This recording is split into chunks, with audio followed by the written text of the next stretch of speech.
ہر روز لوگوں کو معاف کر کے سویا کریں. پہلے تو اس طرح کا کوئی کام ہی نہ کریں. ایک شخص نے جملہ کہا تھا، لکھا تھا، کمال لکھا تھا. اس نے کہا تھا کبھی ایسا کوئی کام نہ کرنا کہ کوئی تمہاری وجہ سے جا کے رب کے سامنے رونا شروع کر دے. ایسا کوئی کام نہ کرنا کہ کوئی بندہ تمہاری شکایتیں اللہ رسول کو لگائے. اس طرح کا کبھی کام نہ کرے کہ وہ تڑپ اٹھے اور کہے اب تمہارا شکوہ میں نے وہیں کرنا ہے. کچھ لوگوں کی شکایتیں کرنی پڑتی ہیں اللہ رسول کی بارگاہ میں بھی، اپنے مشائخ کی بارگاہ میں کر دیتے ہیں. بعض اوقات انسان وہ بے بسی کے عالم میں کرے یا بہت زیادہ تکلیف اسے سہنی پڑے تو تب کرے، ہو جاتا ہے. تو ایک تو ایسا کریں نا، اور کوشش کریں لوگوں کو معاف کر دیں، اپنے دل سے چیزیں نکال دیں. ہم معافی نہیں دیتے، کبھی کبھی صلح تو کر لیتے، صلح ہو جاتی ہے. پنچایت میں صلح ہو گئی، پھر لڑائی ہوئی، پھر بات شروع سے شروع ہو گئی کیونکہ ہم نے معافی، پھر وہ بات شروع ہو گئی 1955 سے. تو وہ بھی آکھیا سی، تو اے بھی کیتا سی، وہ بننے والی گل یاد ہی، او بس کر یار، کچھ بھولے بھی تو. بچے پتہ کیوں خوش رہتے ہیں؟ آپ کو پتہ ہے بچے کیوں خوش رہتے ہیں؟ بچوں کو بات بھول جاتی ہے. اس لیے بچے، اماں نے ادھر 2 تھپڑ مارے 3-4 منٹ پہلے، اور اگلے 5 منٹ میں اماں نے پھر ماتھے کا بوسہ لیا تو بھول گئی بات. اللہ کرے کوئی تھوڑے تھوڑے بچے بھی بن جائیں. یہ جو بہتے سیانے ہیں نا، ان کا بھی اللہ ہی حافظ ہے. عقل زیادہ آ گئی ہے نا. اس لیے اقبال جیسے لوگوں نے کہا تھا خیرت کی گتھیاں سلجھا چکا ہوں، یا رب مجھے صاحب جنوں کر دے، صاحب جنوں کر دے، صاحب اللہ کوئی تھوڑا سا مجھے مجنون بھی بنا. یہ زیادہ عقل تو کسی کام کی رہی نہیں، پاگل کر دی، پاگل کر دی. بہت سارے لوگ ایسے زیادہ سمجھدار ہوتے ہیں، لہذا معافی دینے کو تیار ہے. معافی دیں. جب کوئی معافی کا مطالبہ کرے تو اسے معافی. سب سے مشکل کام ہوتا ہے لمبی لسٹ والے دشمن کو معاف کرنا. لسٹ جس کی لمبی ہو نا غلطیوں کی، ایک آدھ غلطی تو معافی ہو جاتی ہے. کچھ لوگوں کی لسٹ میں بڑے کچھ عادی مجرم بھی ہوتے ہیں، لسٹ لمبی ہوتی ہے، ان کو معافی دینا بھی تھوڑا سا مشکل ہوتا ہے. لیکن کمال بھی یہ ہے کہ جس کی لسٹ لمبی ہو اسے یک جنبش قلم بندہ معاف کر دے. کوئی چھٹی ہو گئی، جا تجھے معاف کیا. اور یہ ہمیں کیوں کرنا چاہیے کہ میرا رب بھی ایسے کرتا ہے، میرا رب بھی ایسے، وہ گنواتا تو نہیں نا، یہ بھی کیا، یہ بھی کیا، یہ بھی کیا. حضور فرماتے ہیں، ذرا سننا حدیث، حضور فرماتے ہیں کچھ لوگوں پہ اللہ کرم کی چادر ڈال کے نا قیامت والے دن، یہاں بھی اس نے پردہ رکھا تھا تو وہاں بھی کرم کی چادر ان پہ ڈلے گی. تو اللہ فرمائے گا یہ گناہ کیے تو چھوٹے چھوٹے گناہ اس کے گنوائے جائیں گے. یہ اب وہ ڈرے گا، چونکہ پتہ تے سارا ہے نا سردار نو کیتیاں دا. اب وہ ڈرے گا، چھوٹے چھوٹے گناہ اس کے گنو، تو اس کا خیال ہے بڑے بڑے بھی نہ سامنے آ جائیں. چھوٹی چھوٹی غلطیاں اس کی گنوائی جا رہی ہیں، جو ڈر رہا ہے، کانپ رہا ہے. قربان جائیں نبی پاک کے لفظوں پہ. کچھ گلاں اجیاں نے قرآن پاک اجیاں نے، یہ نا میری دادی کہا کرتی تھی، میری اماں کہا کرتی تھی، اے کچھ کام اجائے نے، کچھ گلاں اجیاں نے کہ اتنے دل کردہ ہے صفحہ بند ہو جانا ہے تو معافی ہو جانی، یعنی ختم ہے یہ بات، اس سے آگے کسی نے سوال پوچھنا ہی نہیں. چھوٹے چھوٹے گناہوں کا اللہ تذکرہ فرمائیں، یہ کیا، یہ کیا، یہ کیا، یا اللہ ہو گیا. اب بندہ ڈر رہا ہے کہ بڑے بڑے بھی سامنے آ جائیں گے، لیکن چھوٹے گناہوں پہ ہی فل سٹاپ لگا کے نا، تو رب فرمائے گا یہ جو تیرے گناہ ہیں نا اس کے بدلے تجھے نیکیاں دی جا رہی ہیں. تو نے سچی توبہ کی تھی تو ان گناہوں کو بدل کے نیکیاں بنایا جا رہی ہیں. پہلے ڈر رہا تھا، حضور فرماتے ہیں، اب فٹافٹ بول پڑا، کہنے لگا یا اللہ میں نے تو بڑے بڑے بھی کیے ہیں. یعنی اگر چھوٹوں کی نیکیاں بن گئی ہے تو وہ پاپ کی طرح بڑے بڑے وہ میرے کدھر ہیں. کریم یہ بات کر رہے ہیں اور صحابہ رو رہے ہیں، میں نے تو بڑے بڑے بھی کیے ہیں، بڑے بڑے کدھر ہیں. اللہ تعالیٰ بندوں کو معاف فرماتا ہے، رب اپنے بندوں کو وہ معاف کرتا ہے. اگر اللہ معاف نہ کرے تو جتنے جرم ہمارے رب کو ہمارا پتہ ہے. بتاؤ سویرے روٹی ملے، سانس ملے، شعور قائم رہے، جب مالک اتنا معاف کرتا ہے تو ہم اس کے بندوں کو کیوں نہیں معاف کرتے؟ کر دے معاف. اور کچھ لوگ ایسے ہوتے ہیں جن سے امید نہیں ہوتی، اپنے ہوتے ہیں کہ یہ والا جملہ، اور بندہ کہتا ہے یار تجھے تو نہیں نہ کہنا چاہیے تھا، کوئی اور کہتا مجھے. کہتے ہیں، یہ نہ سمجھیں کہ لوگ کہتے نہیں، کہنے والے یہ بات ہی آپ چھوڑ دیں کہ کوئی آپ کو کچھ کہے گا نہیں، یہ چھوڑ دیں۔ مخلوق تو اس طرح کی بات ڈھونڈ کے لاتی ہے کہ انسان پریشان ہو جاتا ہے کہ یار میں یہ کر سکتا تھا، میں نے کیا نہیں، اور جو میں نے کیا نہیں وہ تو میرے کھاتے ڈال دیا ہے۔ دو لوگ بیٹھے تھے نا حرم مکہ میں، ایک صاحب کہہ رہے تھے کہ میرے اوپر وہ بدر میں جو قتل ہو گئے کفار، ان کا ذکر چل رہا تھا، تو دونوں گفتگو کر رہے تھے بدر میں ہمارے اتنے لوگ مسلمانوں نے مار دیے۔ تو ایک ان میں کہنے لگے کہ اگر میرے اوپر قرض نہ ہوتا اور میرے چھوٹے چھوٹے بچے نہ ہوتے تو میں تو تلوار لے کے جاتا اور مدینہ شریف جا کے معاذ اللہ بدلہ لے آتا۔ دوسرا کہنے لگا میں دیتا ہوں نا تیرے بچوں کا خرچہ بھی اور میں تیرا قرضہ بھی اتارتا ہوں، تو جا۔ اس نے کہا پکی بات ہے؟ کہا ہاں، قرضہ بھی میں اتار دوں گا، تیرے بچوں کا خرچ بھی اٹھاؤں گا، تو جا۔ اس نے خنجر تیار کیا، تلوار تیار کی، گھوڑے پہ بیٹھا، گلے میں وہ تلوار اس نے اپنے ڈالی اور مدینہ شریف آ گیا۔ اتفاق کی بات یہ کہ ملاقات حضرت عمر سے ہوئی۔ جناب عمر کہنے لگے مجھے تیری نیت ٹھیک نہیں لگتی۔ پکڑا کدھر آئے ہو؟ کہنے لگا میں تو بدر کے قیدیوں کے بارے میں بات کرنے آیا۔ فرمایا تلوار لے کے چل تجھے حضور کے پاس لے کے جاتا ہوں۔ نبی کریم کی بارگاہ میں لے گئے تو حضور فرمانے لگے کیسے آئے ہو؟ کیسے آنا ہوا؟ کہنے لگے جی میں تو بدر کے جو قیدی آپ کے پاس ہیں ان کی بات کرنے آیا تھا۔ تو حضور فرمانے لگے چل پھر باقی کی میں سناؤں۔ خیال آیا مسلمان نیک و بد پہچان جاتے ہیں، محمد آدمی کے دل کی باتیں جان جاتے صلی اللہ تعالی علیہ وسلم۔ فرمایا میں سناؤں؟ حضور کیا؟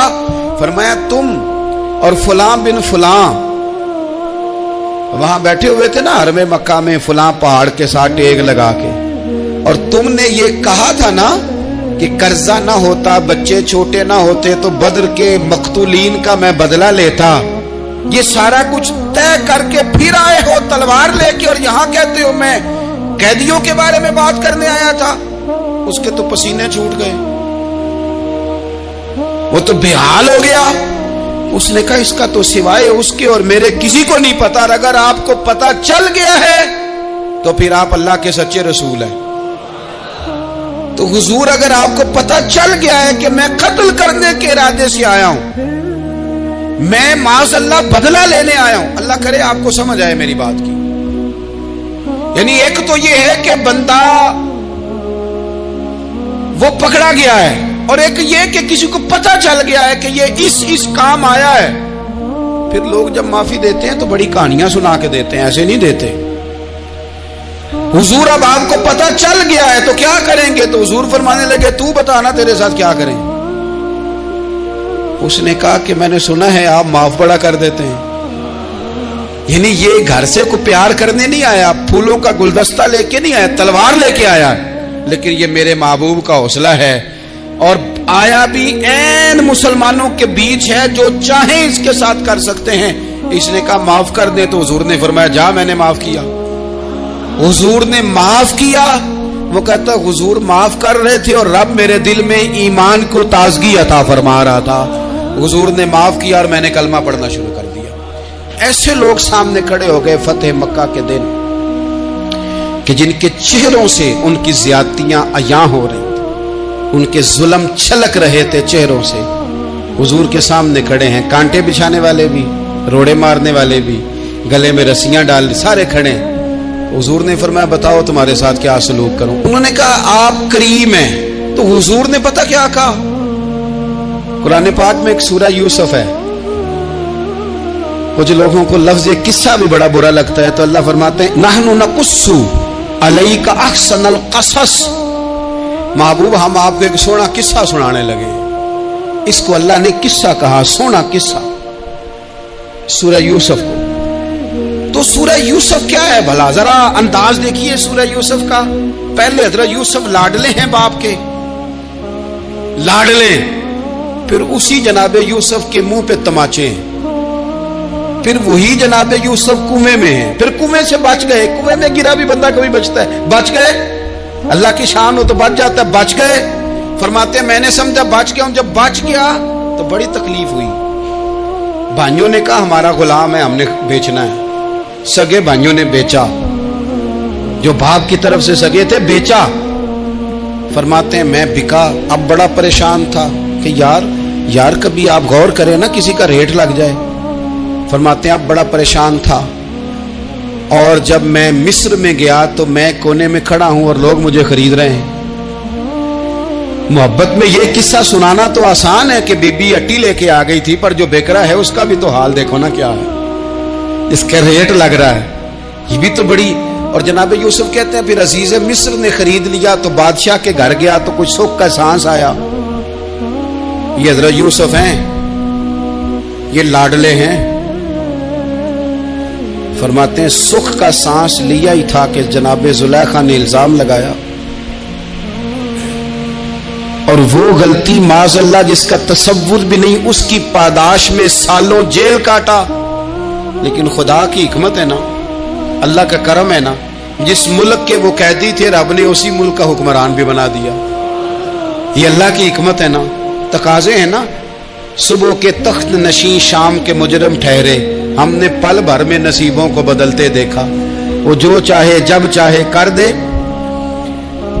تو جب وہی بھائی مجبور ہو کر سوالی بن کر سامنے آئے ہیں، پتہ کیا ہوتا ہے، بندہ معاف کر دیتا ہے. بہت سارے لوگ معاف کرتے ہیں پر کہانیاں سنا کے، پتہ جے نا ادو کی آکھیا ساجے، پتہ جے نا ادو کی کیتا ساجے، پھر پتہ جے نا تسی اے بھی آندے سو. یہ ساری کہانیاں سنا کے.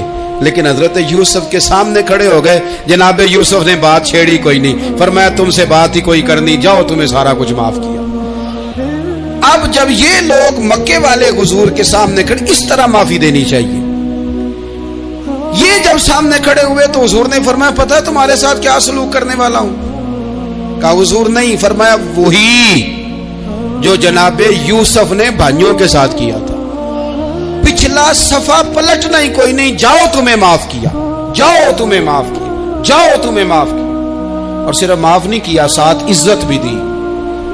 سب سے زیادہ مقابلے تو حضرت ابو سفیان نے کیے تھے نا،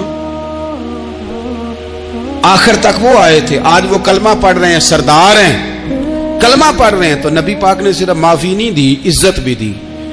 فرمایا جناب ابو سفیان چونکہ اب مسلمان ہو گئے ہیں، میں سب کو معاف کرتا ہوں. جو اپنا اندر سے دروازہ بند کر لے اسے بھی معاف کرتا ہوں، اور جو ابو سفیان کی حویلی میں آ جائے اسے بھی معاف کر دوں گا. تو ابو سفیان وہ کہتے میں حیران ہی ہو گیا کہ اتنی بڑی بات، معافی بھی دی اور ساتھ عزت بھی دی. تو آج جو سبق آپ کی خدمت میں میں نے عرض کیا ہے، اس کو آپ امید ہے یاد رکھیں گے. ایک تو یہ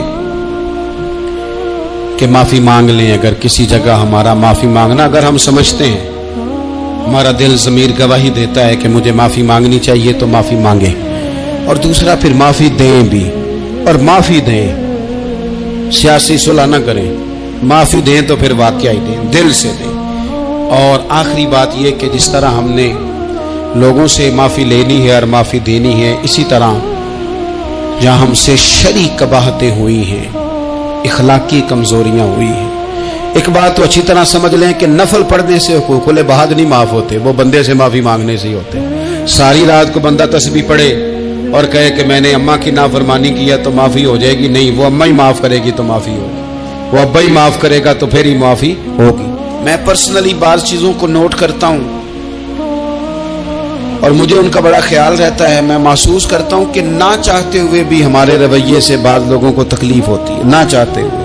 تو حقوق العباد کے مسئلے میں ہم زیادہ کمزور ہو جاتے ہیں. آج یہ سوچنا ہے کہ وہ جو میری ذمہ داریاں ہیں، جو شریعت نے، دین نے، اسلام نے، اور کچھ میں نے خود کہیں شاگرد بن کر، کہیں ارادت مند بن کر، کسی جماعت کا ممبر بن کر، کسی مسجد کی ذمہ داری لے کر، کسی ویلفیئر کام کی ذمہ داری لے کر، کسی غریب کی ذمہ داری لے کر، کسی مزدور کی ذمہ داری لے کر، جو میں نے اپنے اوپر خود چیزیں ضروری قرار دے لی ہیں، میں ان میں کہاں تک کامیاب ہو سکا ہوں اپنی ذمہ داریوں کا. حضرت معاویہ بن خدیج رضی اللہ تعالیٰ عنہ ایک صحابی ہیں، وہ فرماتے ہیں کہ مجھے حضرت عمر نے کہیں بھیجا تھا جہاد کے لیے، تو میں وہ کامیابی کی خبر لے کر دوپہر کو لوٹا. تو عرب شریف کے اندر چونکہ گرمی زیادہ ہوتی ہے، میں نے مناسب نہیں سمجھا کہ میں حضرت عمر کو دوپہر کو جگا کے خبر دوں کہ حضور بے فکر ہو جائیں، اللہ نے کامیابی دے دی.